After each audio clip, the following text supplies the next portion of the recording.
ಇವತ್ತು ಗ್ರೇಟರ್ ಬ್ಯಾಂಗ್ಳೂರ್ ಎಲ್ಲ ಇವತ್ತು ವಾಟರ್ ಬ್ಯಾಂಗ್ಳೂರ್ ಆಗಿದೆ. ಇವತ್ತು ಸ್ವಲ್ಪ ಮಳೆ ಆದರೂ ಸಹ ಇವತ್ತು ಬೆಂಗಳೂರು ಮಹಾನಗರ ನೀರಿನಲ್ಲಿ ಮುಳುಗು ಹೋಗ್ತಕ್ಕಂಥ ಒಂದು ವಾತಾವರಣ ಈಗಾಗಲೇ ಸೃಷ್ಟಿಯಾಗಿದೆ. ಡಿ.ಕೆ. ಶಿವಕುಮಾರ್ ಅವರು ಎಲ್ಲ ದೊಡ್ಡ ದೊಡ್ಡ ಪ್ರಾಜೆಕ್ಟ್ಗಳ ಬಗ್ಗೆ ಮಾತನಾಡ್ತಾರೆ.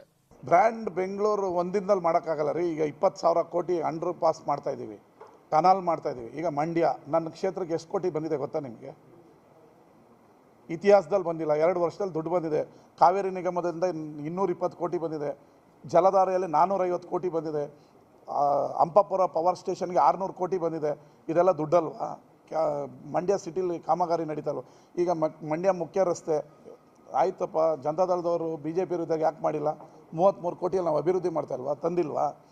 ಸುಮ್ಮನೆ ಅವ್ರಿಗೇನು ಕನ್ಫ್ಯೂಸ್ ಮಾಡ್ಕೊಂಡು ಜನದ ಹತ್ರ ಕನ್ಫ್ಯೂಸ್ ಮಾಡ್ಕೊಂಡು ಓಡಾಡ್ತಾ ಇರ್ಬೋದು. ಓಡಾಡಲಿ, ಅಭಿವೃದ್ಧಿ ಆಗ್ತಾಯಿದೆ. ಬ್ರ್ಯಾಂಡ್ ಬೆಂಗಳೂರು ನಾಳೆ ಬೆಳಗ್ಗೆ ಒಳಗಡೆ ಮಾಡೋಕ್ಕಾಗಲ್ಲ. ಅದಕ್ಕೆ ಡಿ.ಕೆ. ಶಿವಕುಮಾರ್ ಅವರೇ ಉಸ್ತುವಾರಿ ಸಚಿವರಿದ್ದಾರೆ. ಅದಕ್ಕೆ ಹಣ ರಿಲೀಸ್ ಮಾಡ್ತಾ ಇದ್ದಾರೆ. ಟನಲ್ ಆಗ್ತಾಯಿದೆ, ಫ್ಲೈಓವರ್ ಆಗ್ತಾಯಿದೆ.